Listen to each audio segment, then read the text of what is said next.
You're now listening to the Adiel Gorel Show. Each episode, I'll bring you the latest news from my discussions with top health and wellness experts so that you can bring yourself into better health. Today, on the Adiel Gorel Show. But we've evolved to get that hormone from the rays of the sun. That's how deep this relationship goes with the sunlight.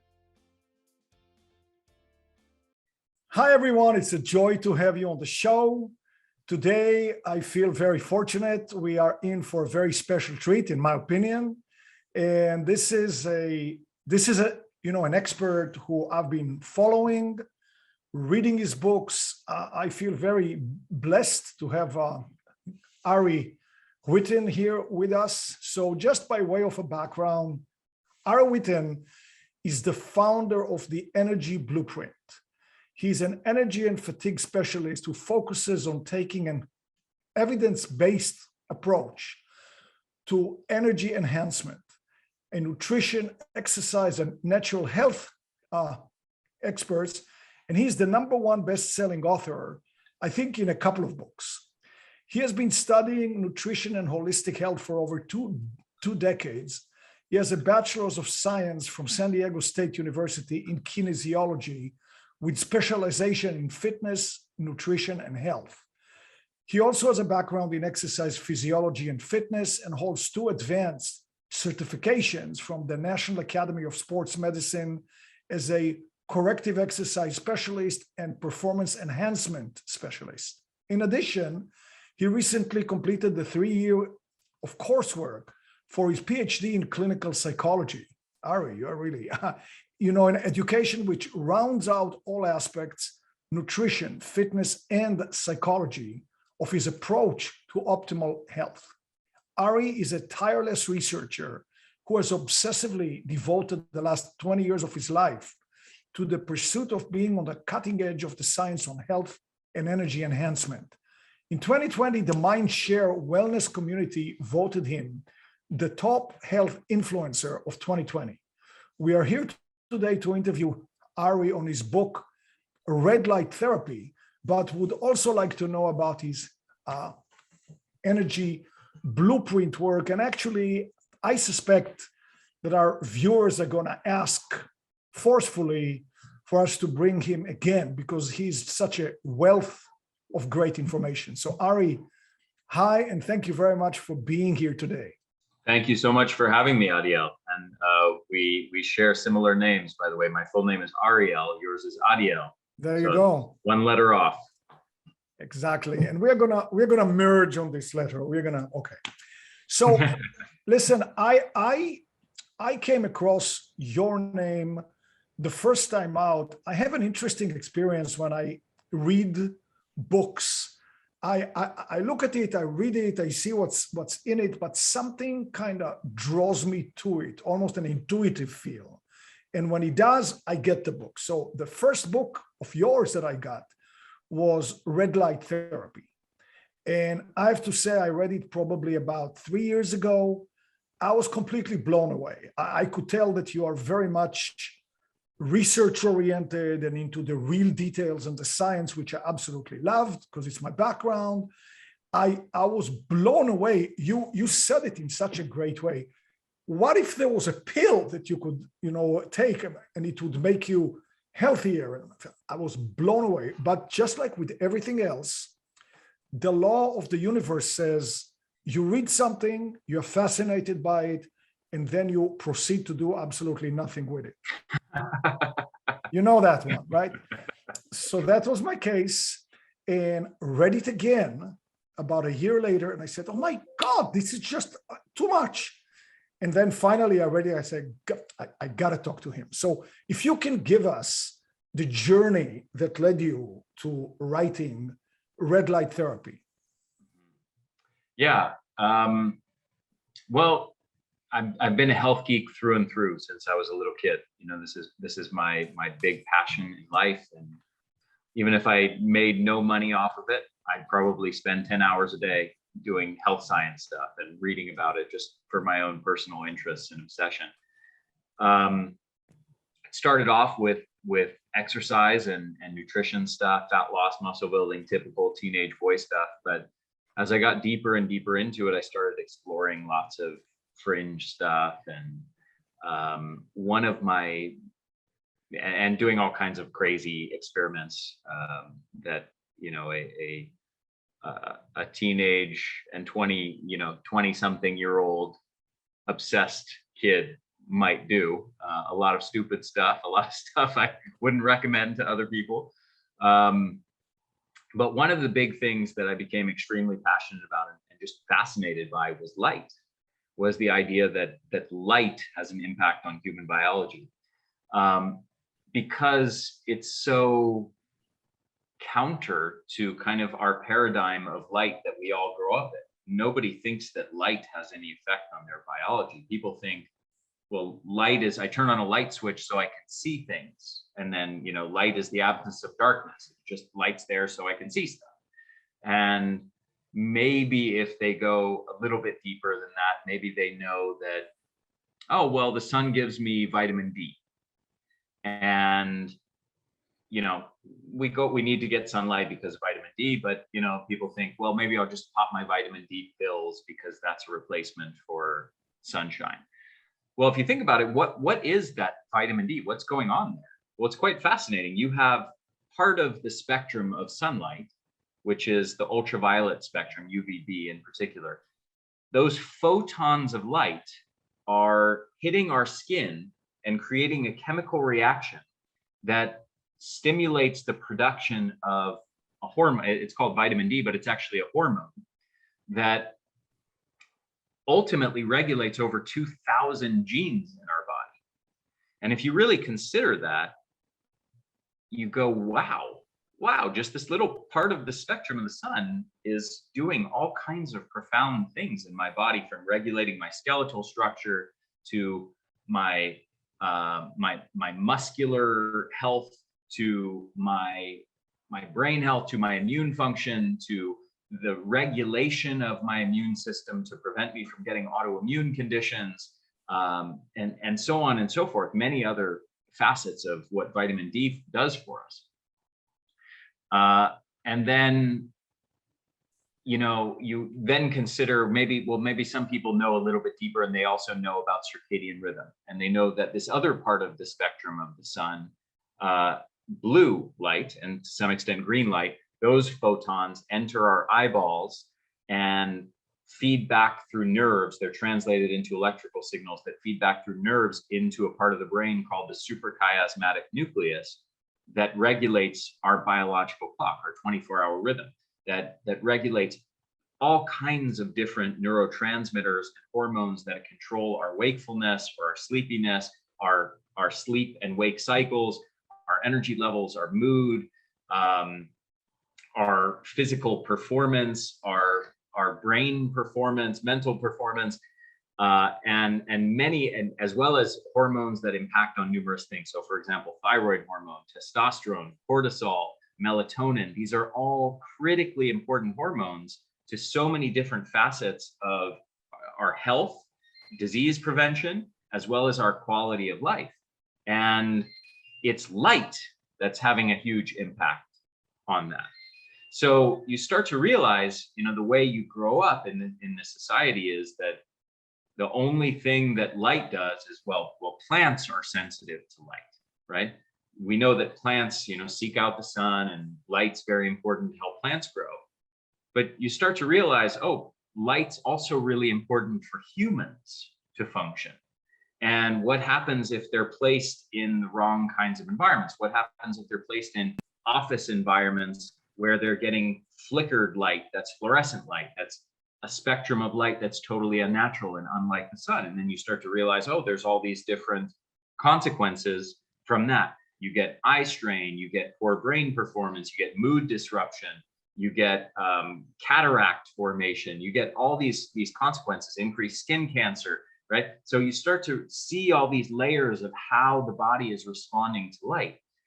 And I think the most fascinating of all is actually red and near infrared light, which is this other part of the sun spectrum that doesn't just stop at the the layers of the skin, but actually penetrates up to inches deep into our body, where it's not just light that's penetrating in there, but it's photons that are creating reactions they're not just inert photons of light, but they're photons of light that are interacting with human biology and stimulating different physiological mechanisms and chemical reactions to take place. Well, what are they doing in there? They're perhaps I can save that discussion for later as far as all the mechanisms and the benefits of it. But suffice it to say, they do lots of important things and they have a profound impact on our cellular function. And as I started to realize kind of all these different pieces of the puzzle, I became fascinated with just this fact that most people seem entirely unaware of, that multiple different parts of the spectrum of sunlight interact with human physiology in profound ways. We are sun-sensitive creatures, light-sensitive creatures, and our health depends upon adequate dosages of exposure to these different nutrients, these different parts of the spectrum from sunlight. And that led you to research it, which finally led to this book. Yeah, so I became very obsessed with it, and I was experimenting with it and playing with it for 10 years and buying all kinds of devices, a lot of them before I knew any better, and a lot of them that are just junk in my garage right now because I didn't understand things like how the power output, how important it is, and the size of the light and those kinds of things. And I was just experimenting for years and years and years, and I was reading hundreds and hundreds of studies on it. I became very obsessed with it for many years. And I was reading medical textbooks about it, like from Michael Hamblin, Harvard researcher Michael Hamblin, who wrote some great textbooks on it. And I was sitting there thinking, this is amazing stuff. I wonder why no one has written a book on it. No one has written a book actually translating all of these thousands of studies into something that lay people can understand and benefit from, and create just a practical guide of, what is this? How does it work? What are the benefits? And, what's all the science to support it? And what kind of light should I get, and how should I use it for different purposes? And it seemed obvious to me. I was thinking, hey, I can't believe nobody's written this before. I have the knowledge to write it. Why don't I write it? And so I did. And it was pretty much that simple. And it became kind of the go-to book on that subject. And I'm very thankful, because the book found its way to me in mysterious ways, but it was there. And I'm very, very thankful. I was quite blown away. I like the term that I think you use. We talk about malnutrition, but there's also mal-illumination, right? Mm-hmm. Yeah. Where we don't get enough of the right. And it's going back to what I was saying a minute ago. We have these different wavelengths from the sun that interact with our physiology. And it's not just sort of random odd thing. It's millions of years of evolution of co-evolving with the sun has caused human biology to very intentionally, not coincidentally, interact with these different wavelengths of the sun and to depend on them. So just think of vitamin D, for example. I mean, we have a critically important hormone in our body that regulates over 2,000 genes, and to some extent we get some of it from the diet, but we've evolved to get that hormone from the rays of the sun. That's how deep this relationship goes with the sunlight. Similarly to, for example, vitamin C. Vitamin C is another compound that our body needs to function, and we've evolved to get it from foods, right? And we have evolved to get it from food in the sense that some animals actually produce, like dogs, for example, produce their own sufficient amounts of vitamin C. They don't depend on dietary vitamin C to have sufficient levels. Humans need to get that vitamin C in their diet. Similarly, just like we need all kinds of nutrients from our diet for our body to function normally, we also need adequate amounts of these different nutrients of light nutrients to function properly. And if we don't get them, our body starts to dysfunction. Importantly, one distinction I want to make is that it's not just about optimal, it's about normal, meaning we need adequate amounts of these types of light, not just to achieve some kind of superhuman levels of function, or, for particular purposes, like, let's say I want to use it for wound healing or muscle gain or something like that.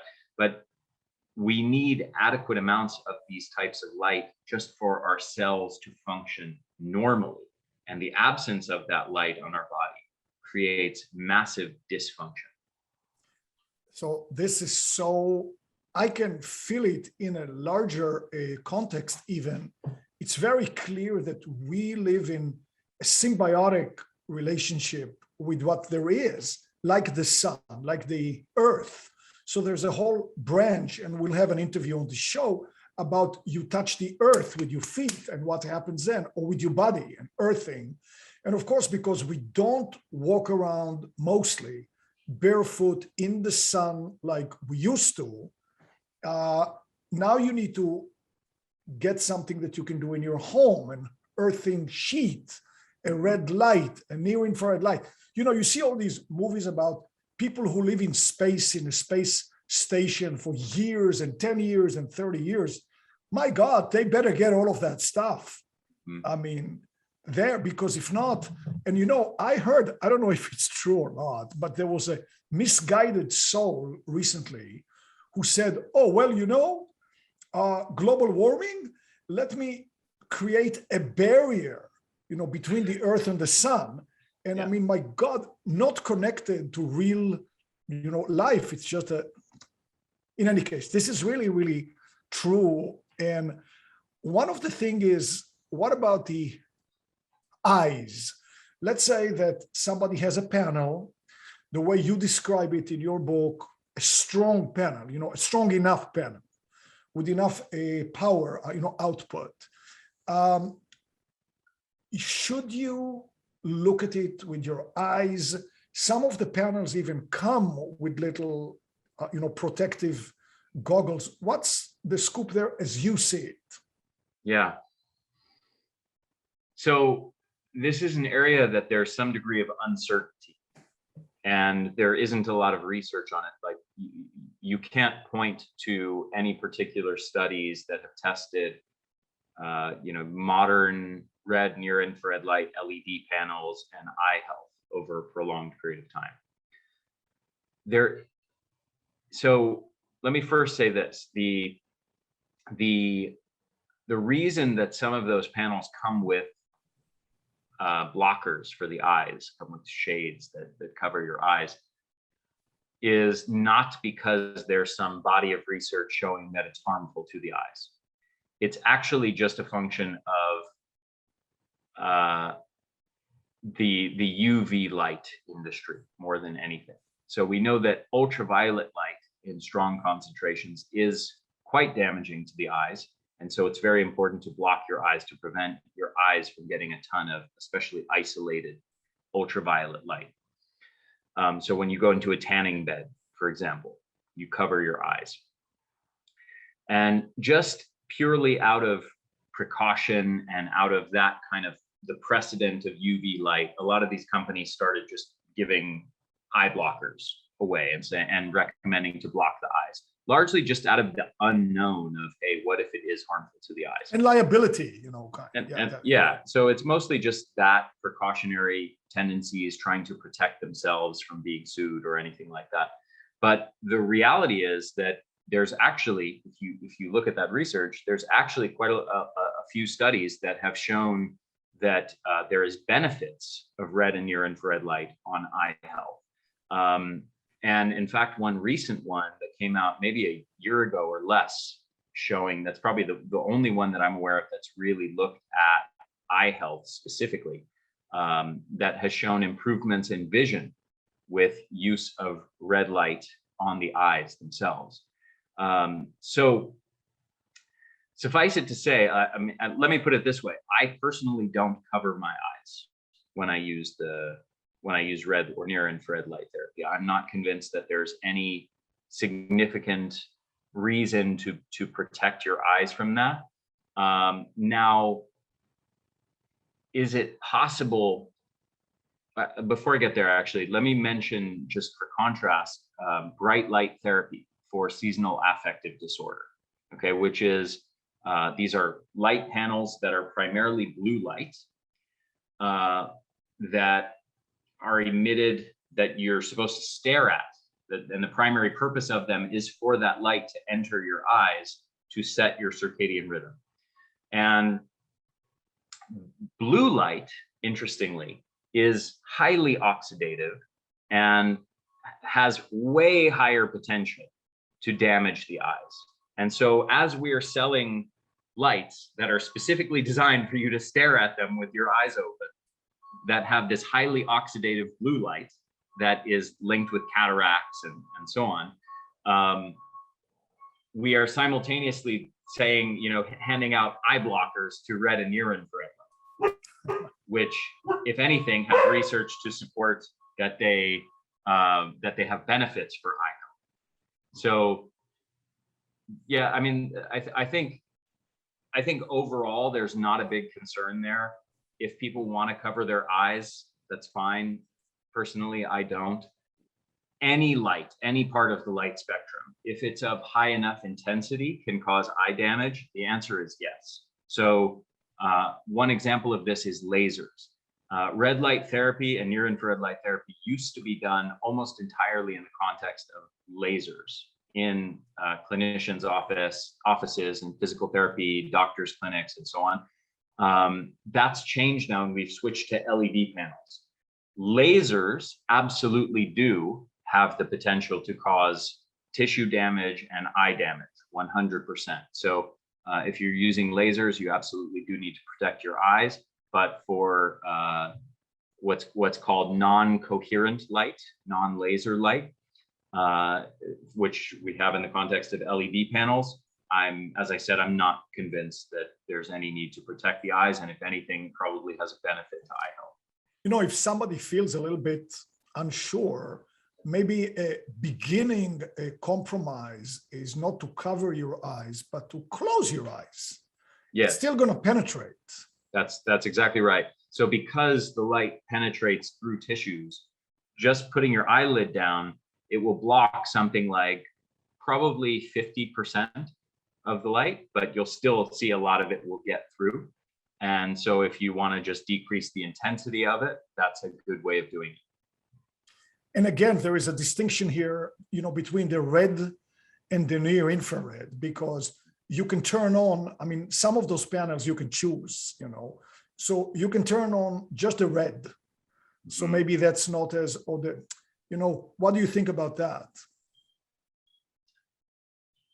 So I've looked into this in great depth and for a variety of different conditions. And so you can look at, for example, let's say treating people with thyroid conditions, Hashimoto's hypothyroidism, or you can look at doing post-exercise red or near infrared treatments, or you can look at brain health, or you can look at wound healing. You can look at almost anything, and you will find studies where they've used red light therapy, purely red light therapy, or purely near infrared light therapy. And they both, the bottom line is that almost across the board, they show basically the same benefits.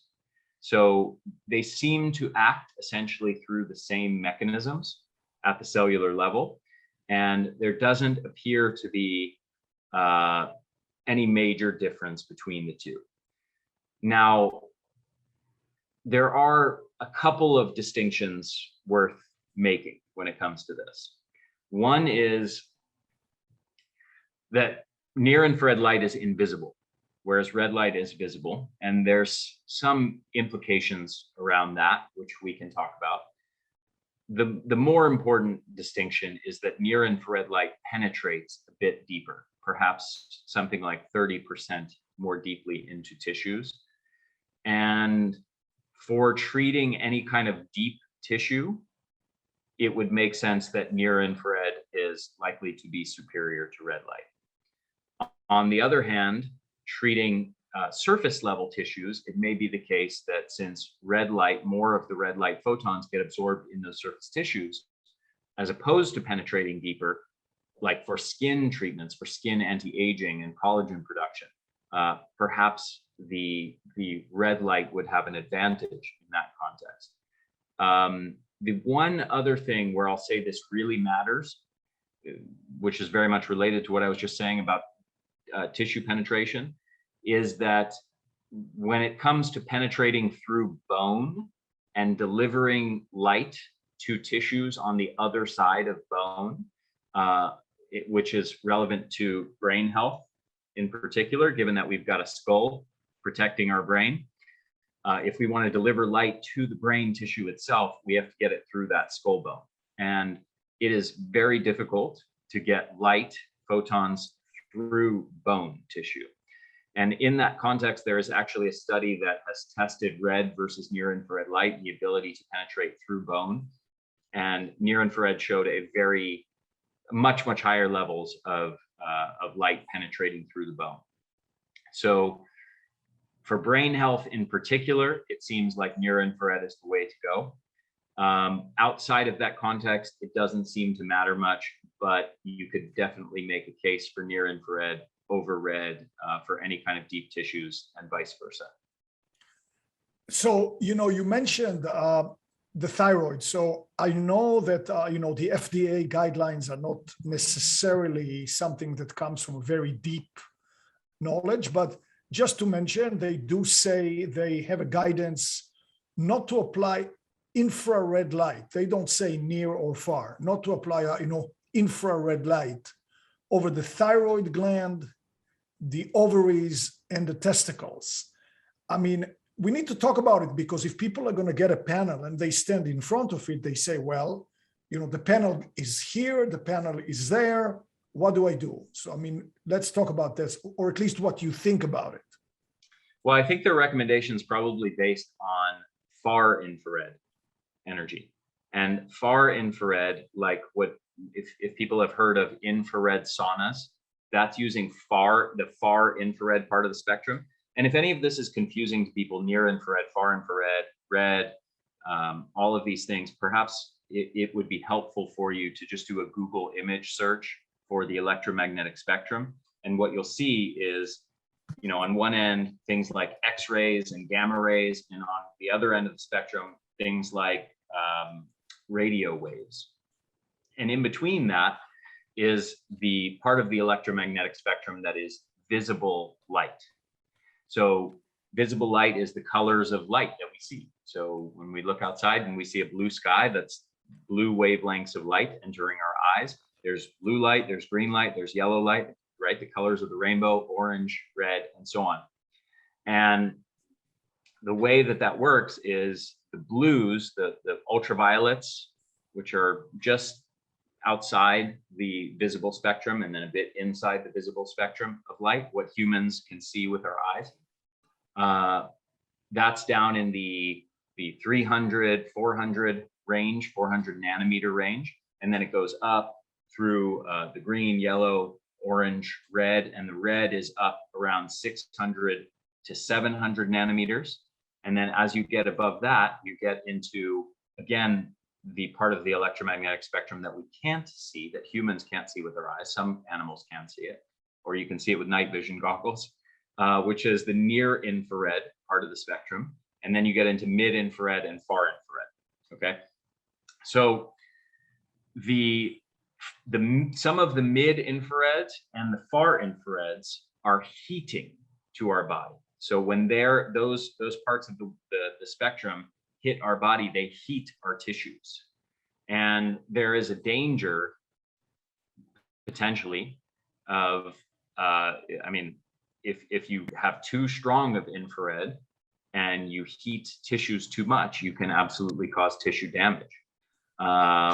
So that concern would apply much more to things like an infrared sauna or a heat lamp, for example. Sometimes people use heat lamps for red light therapy and near infrared light therapy. Well, it's also emitting a ton of far infrared energy that's heating up those tissues, and there's absolutely a danger of heat damage. However, with red and near infrared light therapy, there's very little or no heating of the tissues. Sometimes the LED panel emits some heat itself. Sometimes it can heat the tissues a bit, but it's not heating them up to any sort of significant degree that's anywhere remotely close to causing tissue damage. So basically, it's a non-issue. So going back to what you said about the whole spectrum, starting at the ultraviolet and then blue and so on, green, red, near, middle, and far infrared. The saunas, let's just jump there for a second. So the saunas that heat up your body so you can sweat are, of course, far infrared. That will make you hot. That will make you heat up. But as you say too, and of course there are now wooden saunas that say they're full spectrum. So to me, full spectrum probably means that it's a far infrared sauna that incorporated inside the structure some sort of panels that supposedly give the near infrared.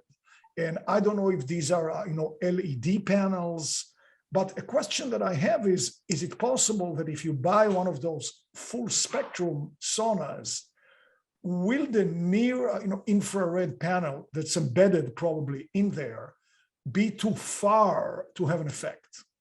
Yeah, it's a great question. The short version of the answer is that the full spectrum saunas and even infrared saunas as a whole is almost entirely a marketing gimmick that has basically no science to support it.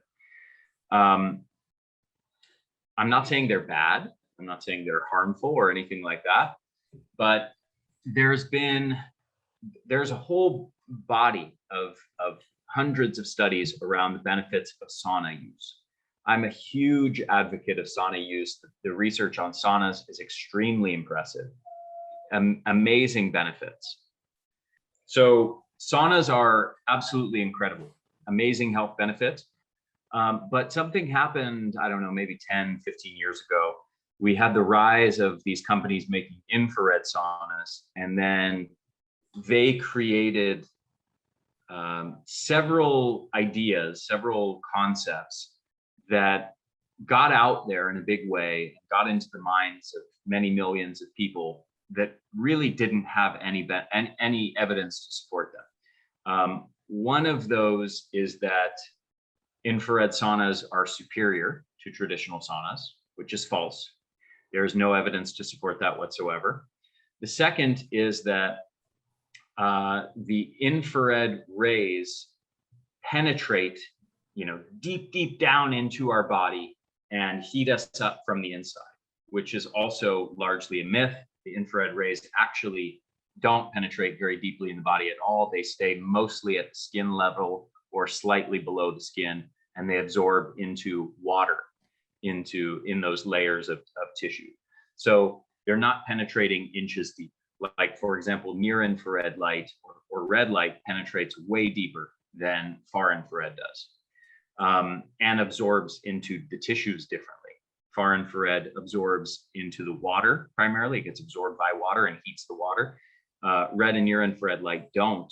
They primarily get absorbed at the cellular level. We can talk about mechanisms if you'd like. But those are both myths. There's also a myth that because it's heating you up from the inside, the sweat is different and it has whatever 2 times or 10 times or 20 times more toxins in it. That's also nonsense. There's no evidence to support that either. So then to more recently, they've created this whole thing around full spectrum infrared. There's no evidence to support the idea that full spectrum matters in some significant way to your sauna time. For example, a traditional sauna, which we know has enormous benefits, does not use infrared energy at all. It heats up the air in the room, and we get benefits from being in a hot room, not from any particular characteristics of the infrared energy that's hitting our tissues. So they've created this whole thing around full spectrum. It's largely a marketing gimmick. In some cases, they've actually, let me step back. Most of the time when they say full spectrum, it's actually false. It's not even true. They're just doing mostly far and mid infrared, not full spectrum. There's little to no of the near infrared energy. Now, if they had near infrared in there, it would provide additional benefits. However, that's a problem for two reasons. One is what you mentioned before, which is that you may not be at the proper distance from those emitters, and they also have to be of a sufficient power and intensity to have their effect. You can't just, you rapidly lose the dose as soon as you move more than a foot or 2 feet away from the emitter. So the only conceivable place that those near infrared lights would even have an effect is if you're leaning up with your back against the wall, against the emitter, and then you're going to be close enough to get a benefit from those. And that's also dependent on them actually putting in powerful enough near infrared lights in there that can give that benefit, even if you are close enough. The other aspect of it is that's a bit misleading. Sometimes you see people advertising near infrared sauna and things like that, not just full spectrum, but sometimes you see near infrared sauna. Well, near infrared is non-heating. So if it's a pure near infrared sauna, it's a sauna that doesn't get hot. The heat comes from either heating the air in the room with like electric heaters that are hot rocks, or through more mid and far infrared emitters. So the concept of a near infrared sauna is actually a misnomer, and it's totally inaccurate. So anyway, my point is that there's a lot of sort of layers of misinformation around infrared saunas, many of which are not supported by quality evidence. So to my simple logic, and of course the thrust of this show is to take the great expert like you, who spent years researching it, and then bringing them through this filter to make it usable and tangible so people can start using it right now. My simple logic would say this: you want to get the benefit of near infrared and red? Yes. You want to get the benefit of sweating in a far infrared sauna? Perfect.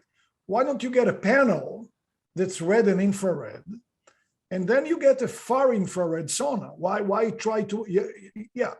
try to kind of mix it? Because it really sounds, just like you say, more like a marketing thing than a real valuable thing.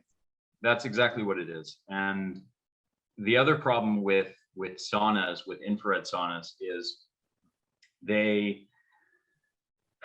this is probably the biggest issue, is they don't get nearly as hot as a traditional sauna. Now, the companies have tried to spin that as, well, because we're using these rays and heating your body up from the inside, we don't need to make the room as hot. And the bottom line with that is that for some people, particularly older people, people not in good health, they may feel totally uncomfortably hot at 130 or 140 or 150 degrees in that sauna, which is as hot as most infrared saunas get. A few of them get up to 170. But for somebody who's young and fit and does a lot of exercise, they almost always need a much hotter sauna to actually get the benefits of sauna.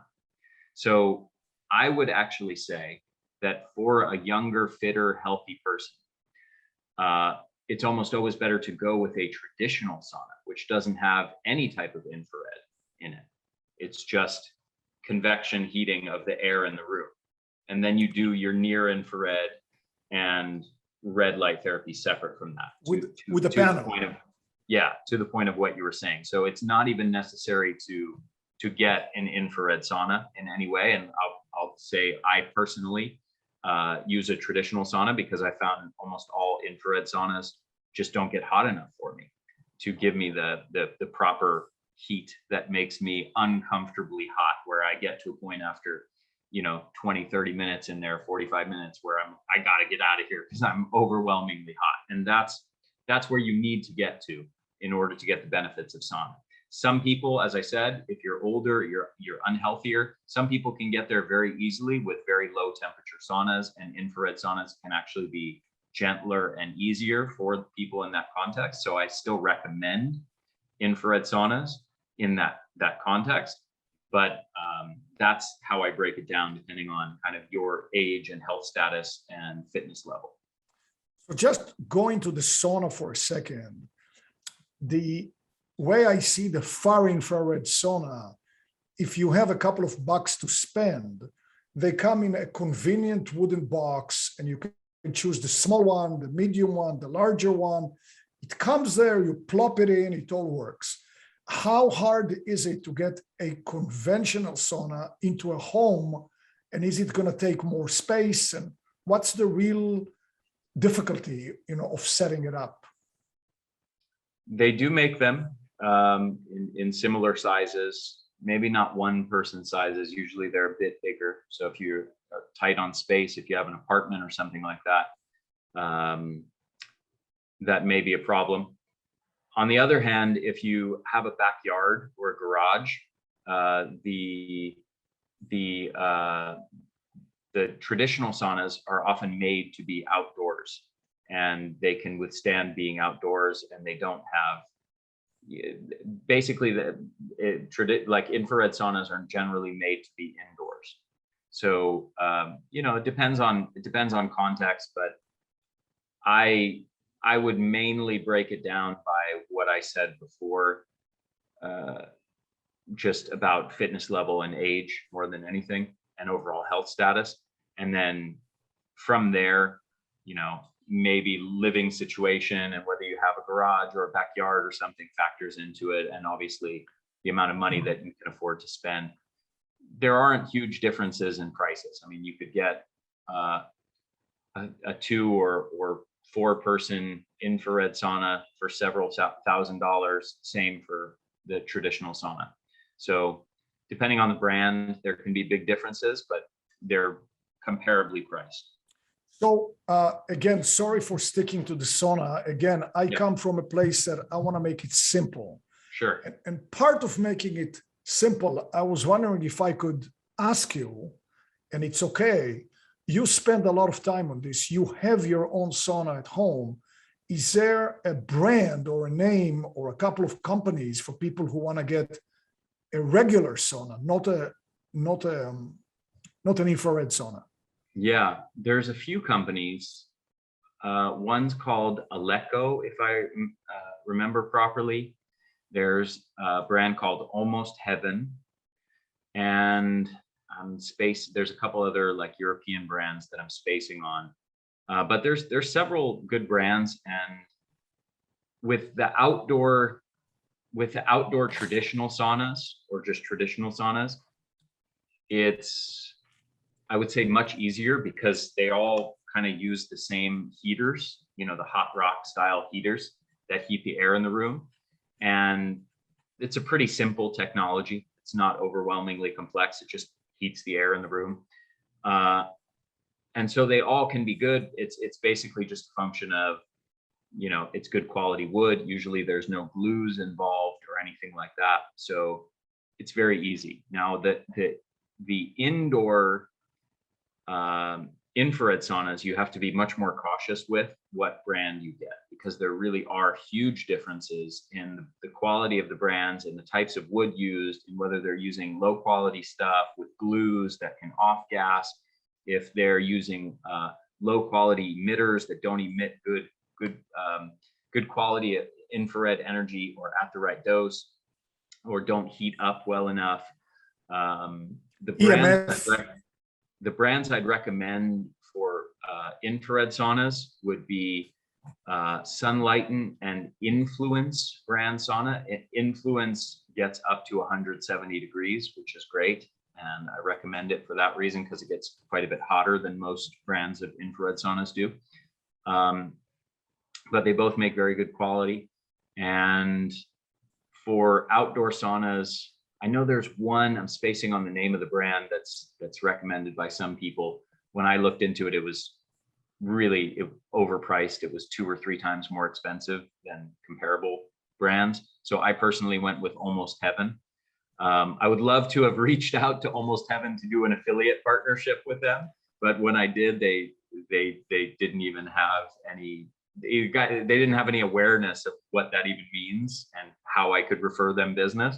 So yeah, that's the brand I have. I would love to get a little commission by recommending them, but they don't have a system in place for that. But that's what I have personally. Stay tuned for part 2 of this interview. Thank you for joining us today. I know you love what's coming next in part 2. Be sure to click the subscribe button for more videos.